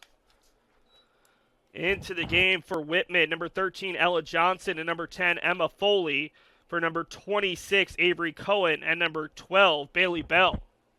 A little bit surprised by those 2 substitutes. Cohen has been noticeably on the ball here in the second half. And then Bell is the team's leading goal scorer, although she did score 5 of her 6 goals in the team's first couple games. I mean, she is that center forward option that you look for that's making a lot of runs, as Rossier and Morrow nearly both ended up heading that one. We'll see a Lewis and Clark sub shortly. It will be Kailani Pasqua replacing Misha Vanek, who's Lewis and Clark's goal scorer in this one. So both teams' center forwards will get a break, although really Riley Yip has been playing higher up the field than Vanek has. Lewis and Clark plays 2 forwards and have been playing that 4-4-2 for the majority of this year. Let's get that substitute right now. Into the game for Lewis and Clark, number 2, Kailani Pasqua, for number 17, Misha Vanek. Pasqua started the season as a starter as well for Lewis and Clark, has been coming off the bench recently. This is her 9th appearance, 5th time off the bench, 334 minutes, 6 shots, 2 on target, still looking for her first point of her sophomore campaign. Another one of the Lewis and Clark players originally from Hawaii. Got a good group on both the men's and women's team.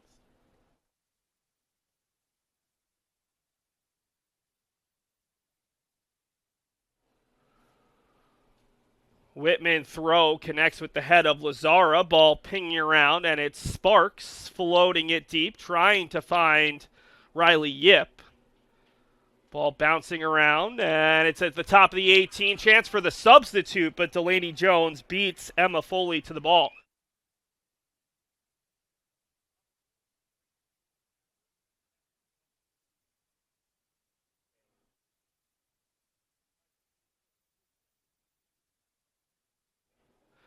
Driscoll, who was dealing with an injury earlier this half, is able to win that ball, and it's Jones floating it out. It's interesting. Delaney Jones is a goalie where a lot of her work doesn't show up in the box score. She's so quick to come off her line that she's probably snuffed out 3, maybe 4 chances today for Whitman just by being active coming off of her line. Now, she made that one mistake on the shot that ended up going out for a corner that shouldn't have, but Jones has been very competent here, as there's a big foul right in front of the Pioneers bench. As Driscoll, who was already dealing with some pain, is taken down. Looks like that was Catherine Sand.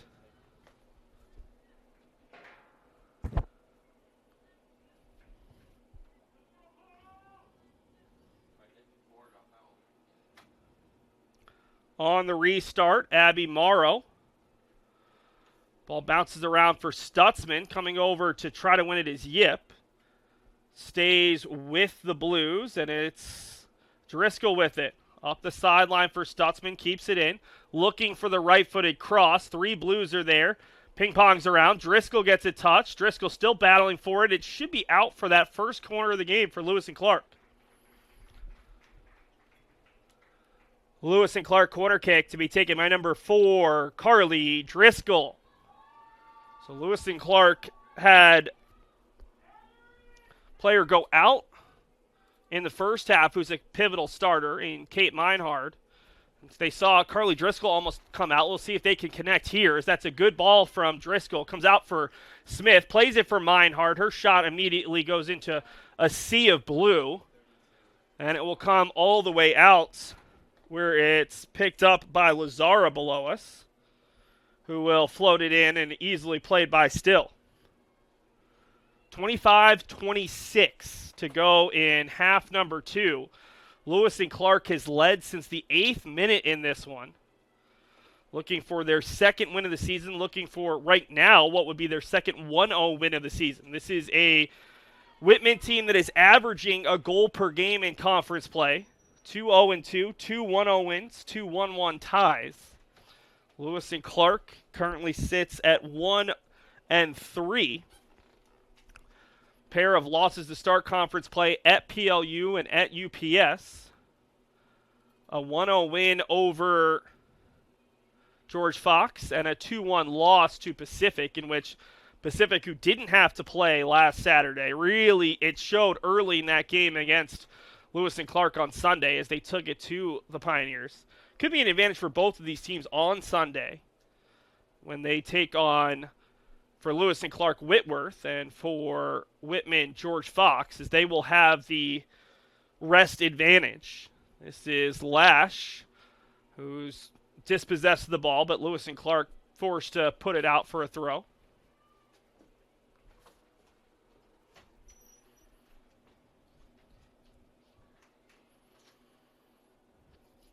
Bouncing around, and Pasqua trying to find Yip there. Eventually pushed all the way out wide.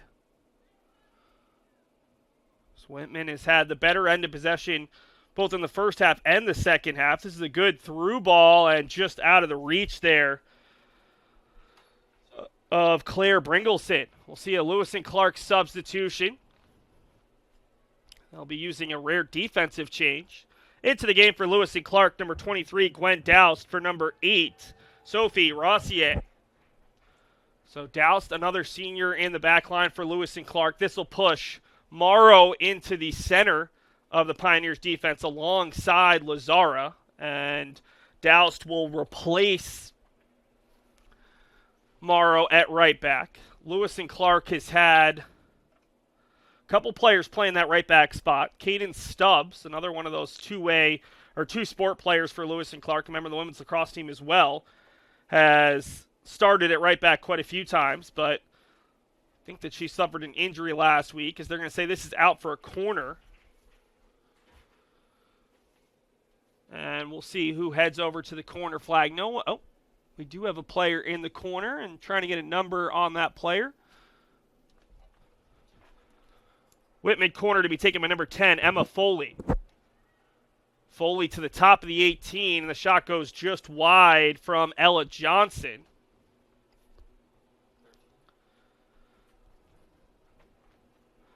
.22-20 to go in regulation. Remember, no overtime in college soccer, in case you haven't followed for the past, I think it's now 2, maybe 3 years, that they did away with overtime in collegiate soccer during the regular season. Got to wait till the postseason.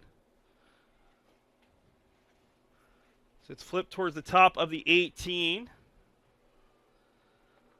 Pinging around as a Whitman player goes down hard. Sparks chases it out, and it will go out for a throw.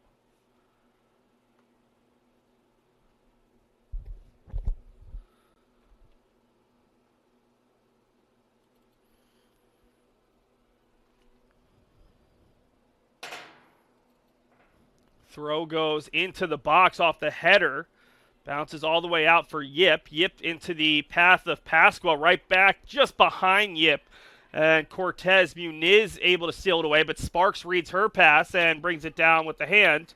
And Sparks immediately just kind of stopped play as she recognized it was going to be called. Pushed all the way out wide for Barnes. But Douse gets there first and wins the goal kick. Good defense from Lewis and Clark, anticipating a couple of those passes.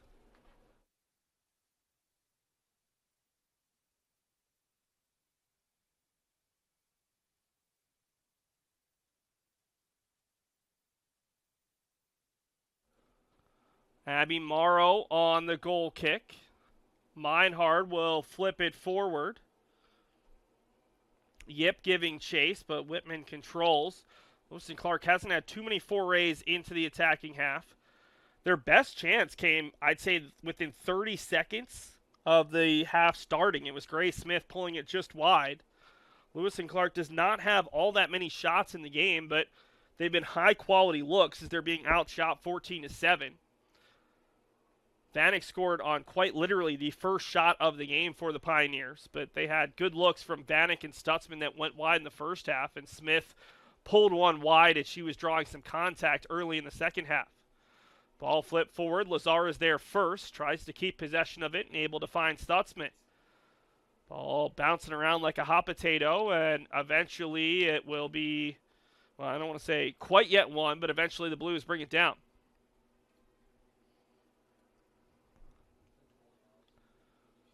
$20 to go. Whitman looking for the equalizer. Lewis and Clark looking for, at minimum, a 1-0 victory. Doust forced to put the ball out, and it'll be a throw-in here on the far side for Catherine Sant.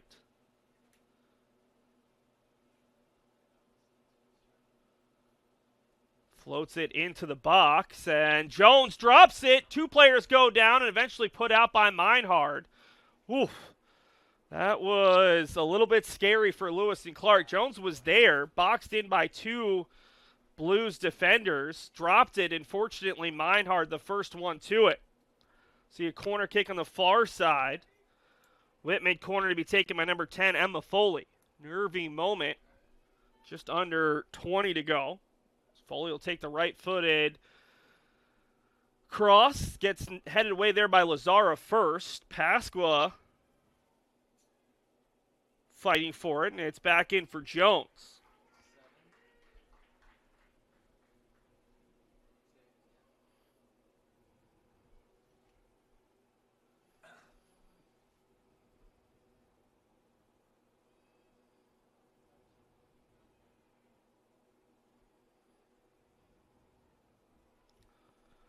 Whitman will give chase here below as it's out for a throw. A lot of time left in this contest, especially with the new NCAA rules that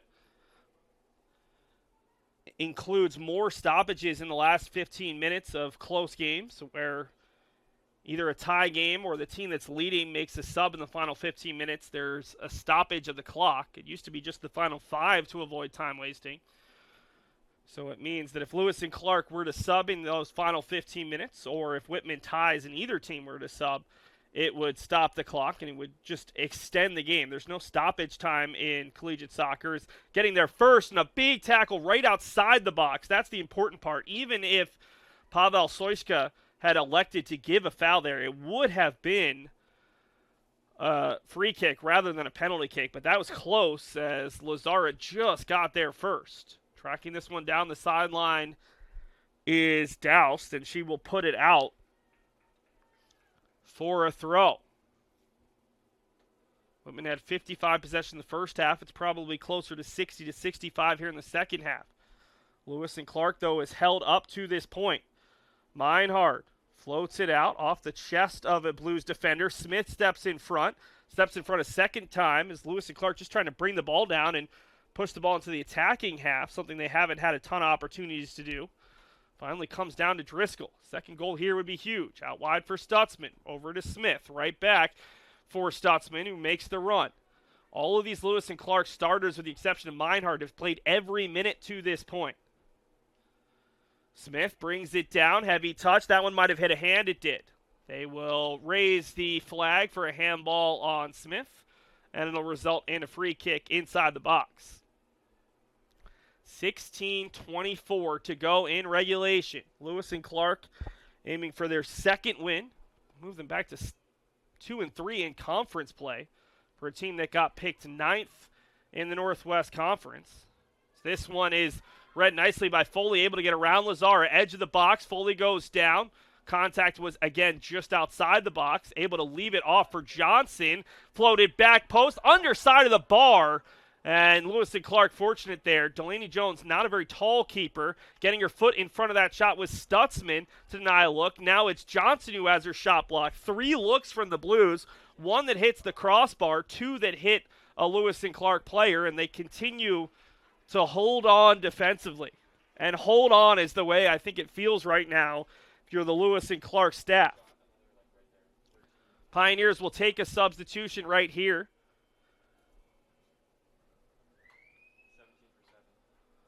Lewis and Clark substitution, number 17, Misha Vanek, on for number 7, Iris Stutzman. Well, they gave the sub and then pulled it back. The interesting part is if that sub had been given, the clock could have continued to run. Now, Lewis and Clark makes that sub, which they will look to do. It will force a stoppage of the clock. Ball played forward. Riley Yip battling for it. Runs into a Whitman player, and they will give the foul. Didn't look like a lot from right above, but immediately the foul was given. Going down there was number 21, Kiki Glorioso. Where's the captain's armband? She had a great chance in the first half that she sent over the bar. Clock continues to run with 14:30 to go. Into the middle of the field, heavy touch, and Sparks will put this one out for a Whitman throw. 14 minutes and 30 seconds left, and it could be what would feel like a long 14:30 if you're a Lewis and Clark fan. For Whitman, it probably could feel a little bit long as well as they try to find the equalizer and stay unbeaten in conference play. This one is out for Johnson, who just hit the underside of the bar on a shot from a similar spot. Lewis and Clark's pass is intercepted to the top of the box. Morrow gets a foot on it. Sparks pops it up once. Popped right back to the top of the 18. That's Larson, who had the goal with 7 seconds to go last year in a 1-0 Whitman win. Yip can't hold on. And it's picked up for the moment by Lash. 13:39 left. Did this go last off a Pioneer or a Blue? Well, we'll see, and they will give a Whitman substitution. Vanek still waiting to check on, and it will cause a stoppage in the clock as Douse gets there and tries to bring it down. Eventually comes all the way back for Jones, who will take her time with it. Could have picked that one up, elects to play it, and ends up on the foot of Lash. For Johnson, left-footed shot, trying to go high, stop the clock. It's 1-1.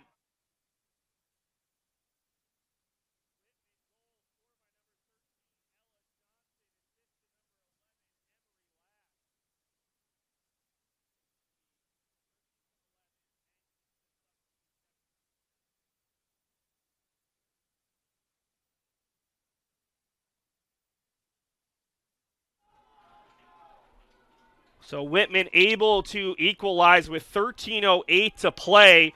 We saw Whitman, in fact, it was the same player. It was Ella Johnson send the high shot that went off the underside of the bar. Well, she sends a second shot that gets, this time, well underneath the bar, but over the head of Jones, who's listed at 5'3". The second goal of the season for Ella Johnson, the second assist for Emery Lash, and now there's a lot to play for both of these teams. Lewis and Clark seemed a little bit content to sit back and play for the 1-0 lead, or 1-0 win. Now they need a goal to potentially pick up that second win in 3 games. Vanek did come on for Stutzman.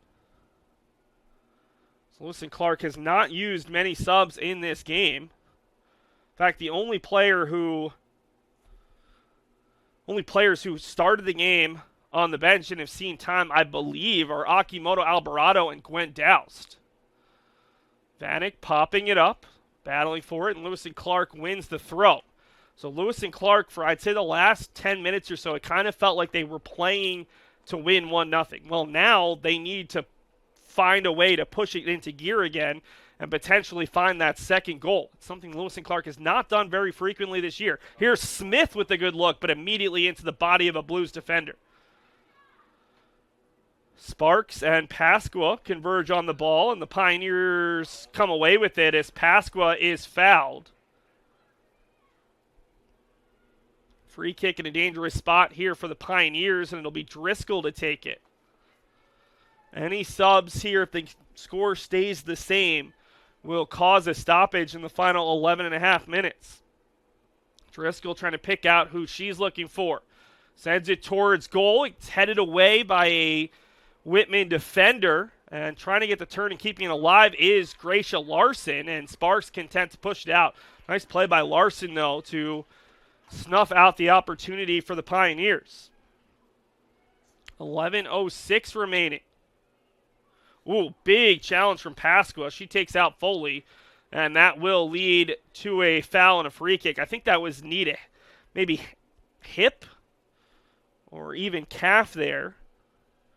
Foley appears to be okay, and the free kick will come from Emery Lash, the player who had the assist on that most recent goal in this one. Lewis and Clark scoring in the 8th minute. Whitman scoring, I think it was the 72nd, 73rd minute. Bouncing around, Vanek gets up over the smaller player, trying to tip it out wide for Driscoll, but able to win it back is Catherine Sand. Sand gets the turn to the foot of Foley. Foley out wide for Barnes. Dowse trying to track her down. Left-footed cross, and it's knocked down by Lazara, and Morrow will clear as far as Vanek. Vanek will wait for the ball to reach her, battling the smaller Cortez Muniz, and Misha was always going to be called for the foul there.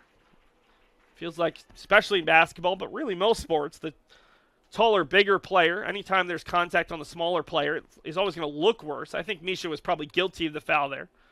But even if she hadn't given enough contact for a foul, was probably going to be whistled for it one way or another. Under 10 to go. Lewis and Clark scored early in the first half. Whitman has scored in the final 20 minutes of regulation, and now the question is there a third goal in this one? The stats would say probably not. Whitman has played 4 conference games previous to this one, and they've scored exactly 1 goal in all 4. 2 1-0 wins, 2 1-1 ties as Smith draws the foul on Johnson, and the Pioneers will draw the free kick. Lewis and Clark this season, they've scored 2 goals, now 3 goals in conference play, 1 in each of their past 3. Pioneers have only scored multiple goals in a game once. That came in a 3-2 home loss to Northwest Washington on the 6th of September. Doused up the sideline for Vanek, and they'll say it's out off the Pioneers attacker for a Whitman throw.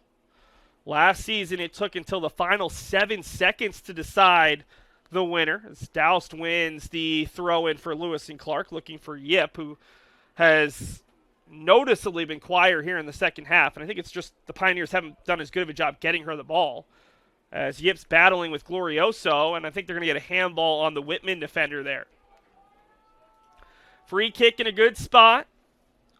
Driscoll will take it from much closer than the last one. And I don't think Carly's going to shoot from here, but she's certainly capable of it. She'll have the option out wide to her right in Gwen Douse, but I think she'll be looking for a player at the back post. The Pioneers have several options. Driscoll floating it towards the top of the 6, bounces around, and it'll be cleared out. El Sparks is going to get there. Right-footed ball pinged off of Yip, and Sparks once again keeping it alive. Smith steps in front. Whitman not out of pressure yet, and eventually it's played off Pasqua and out for a Whitman throw. Under 8 to go here at Griswold Stadium. Blues have won 4 in a row over Lewis and Clark. Lewis and Clark has led for most of this game. We've got a foul throw on the Blues, and it'll be a Lewis and Clark throw, I believe, or a foul. Looks like they're setting this one up to be a free kick. I didn't see much contact there, but Pavel Soichka immediately whistled. I'm going to say the foul's on Ella Johnson. Driscoll will take the free kick, floats it towards the back post. Yip was there, but it's headed away by a Blue. Long run for Catherine Sand, who settles and will look to play it up the field. It's interesting that Whitman has kept Bailey Bell on the bench. They took her out maybe midway through this half. Should be an interesting player with both of these teams a little bit tired to bring back on if you're looking for a winner. Their leading goal scorer with 6 goals is Smith, just a toe poke.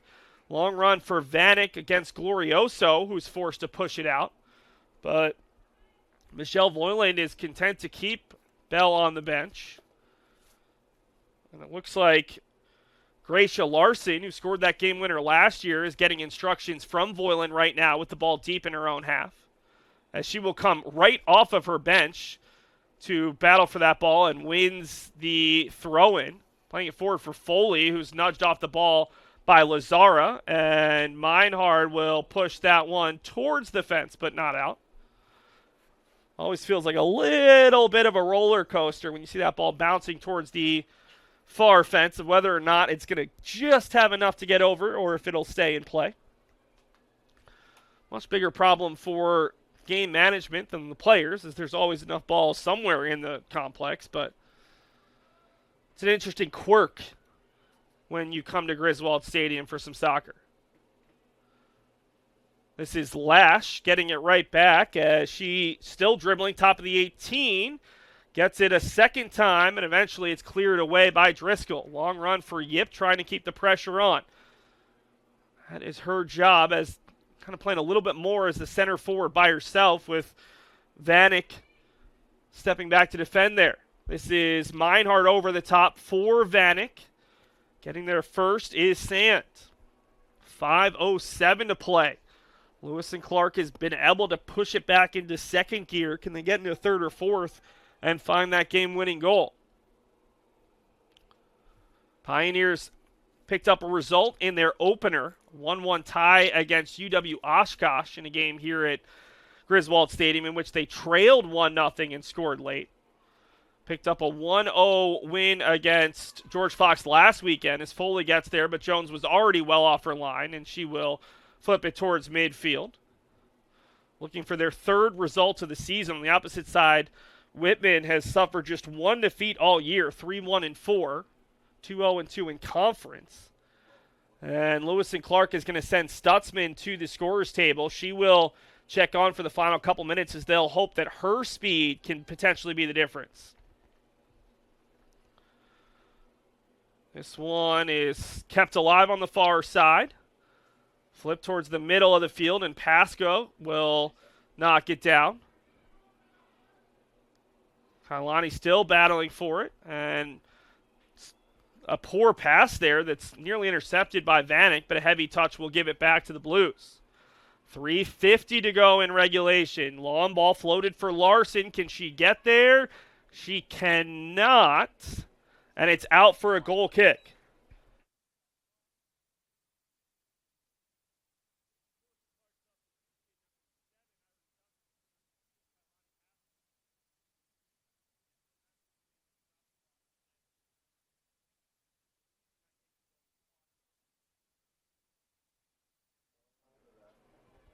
.340 to go in regulation.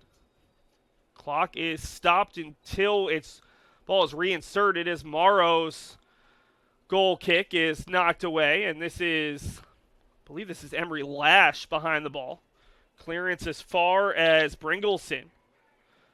Bringleson with it. 3.5 to go. Whitman looking for a pair of late goals to earn their third win in conference. Lewis and Clark looking for at least a tie, if not their second conference win in 3 games, as that's an easy one. The through ball from Foley slips all the way through and easily collected by Jones. 3 minutes exactly to go. Jones looking for Stutzman just back into the game. Iris played the entire first half, maybe got 15 minutes of time on the bench as Smith couldn't quite handle it there. Got a lot of tired legs out there, but nice thing is everyone's going to be able to take a nice breather tomorrow. Vanek couldn't quite get there, and it's cleaned up by Cortez Muniz. Through ball, sniffed out by Gwen Doust.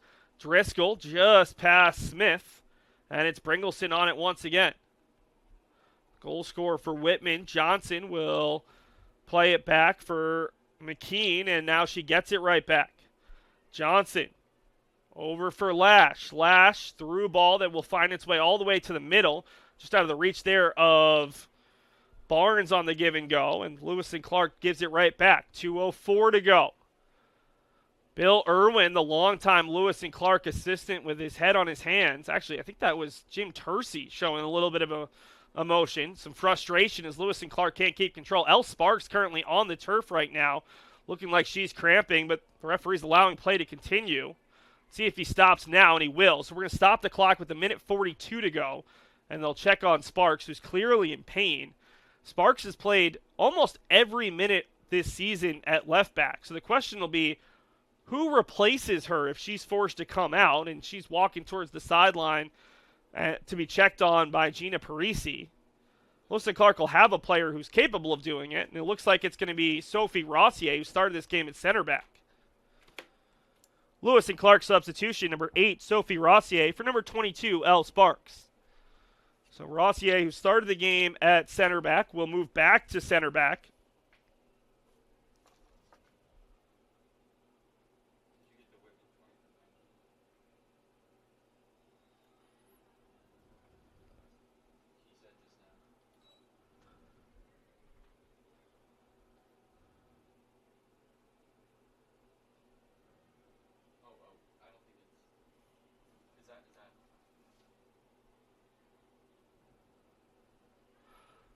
Ball bounces around. Still loose. A shot that goes right into the body of Morrow off the foot of Larson, and it's cleared away with 1:18. Whitman men's soccer is getting ready to start their warm-ups as we get close to the 7 o'clock hour. That game set to start for 7:45 as Meinhard will push it out for a Whitman throw. 1 minute to play in regulation. Whitman scored with 7 seconds to go in last year's game here in Portland. The Pioneers trying to hold on for at least the tie that they were denied a year ago as Rossier battling with Larson and Jones gets there and will hold on. Cortez Muniz, the Whitman player, down, but she's going to battle through as everyone backs up for the goal kick. 33 seconds to go. Bouncing around, and it's Stutzman trying to push it forward for Vanek. Ball still loose. In the control of Sand here with 20 seconds left. Whitman flips it out on the far side. Takes a high bounce. It's Barnes battling with Lazara. 10, 9, 8, 7, 6, 5, 4, 3, 2, 1. The final score of today's Northwest Conference match, Lewis and Clark 1, Whitman 1. Make sure to stick around for the second half of our doubleheader as the men's teams play at 7:45 p.m. Lewis and Clark women's soccer will be back in action on Sunday at noon when they host Whitworth University.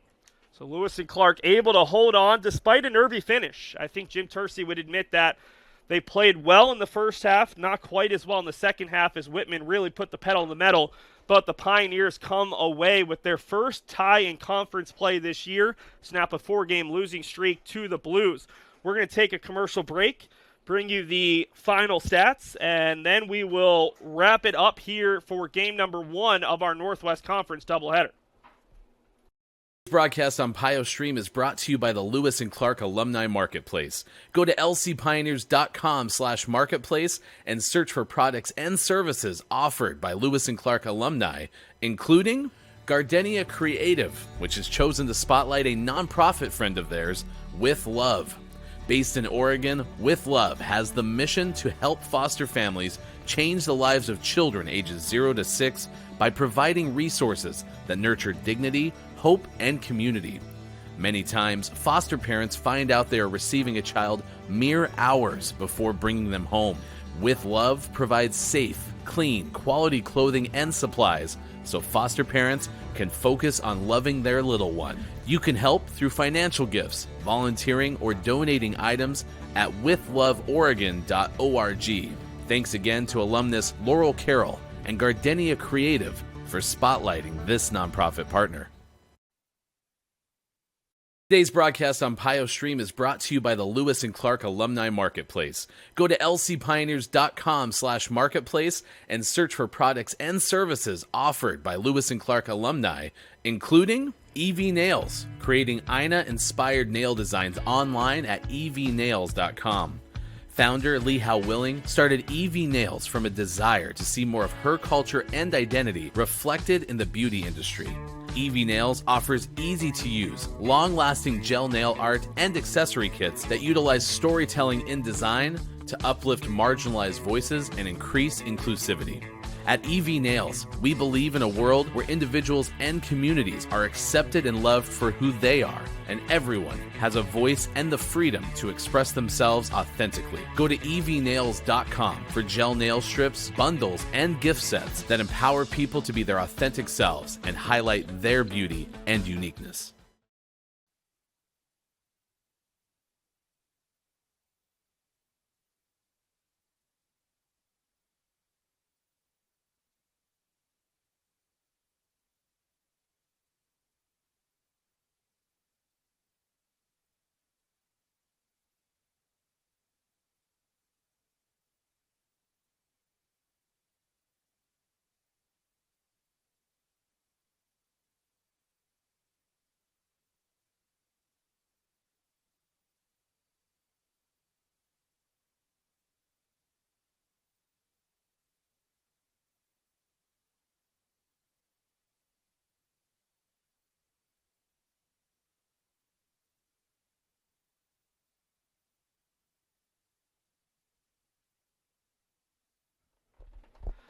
Welcome back to our post-game show here from Griswold Stadium. The final, Whitman 1-1 against Lewis and Clark, thanks to the late goal from Ella Johnson. Let's take a look through the final stats from this one. Whitman certainly the better team in the second half. 18 shots to Lewis and Clark's 8. I think it was 7-4 at halftime. 4 shots on target to 2 for Lewis and Clark. 1 save for both teams' keepers as Whitman split time between Eleanor Johnson and Sina Shani Still, who had the 1 save in the second half. 10 corners for Whitman, 1 for Lewis and Clark. Let's take a look ahead for Lewis and Clark. Again, they will play on Sunday at noon against Whitworth. Their 1 road game in this streak of 7 out of 8 at home is next Saturday at Willamette, and then they will host Linfield next Sunday, Pacific Lutheran the following Saturday, and Puget Sound the following Sunday. I'd like to give a shout-out to our production crew, Uri Boaz, our director, Uri Boaz, our director, I got in my own head there. Caitlin McCrae and Arnav Bishnoy, our camera operators. My name is Seth Orensky. That will do it for us from Griswold, a 1-1 tie between Lewis and Clark and Whitman.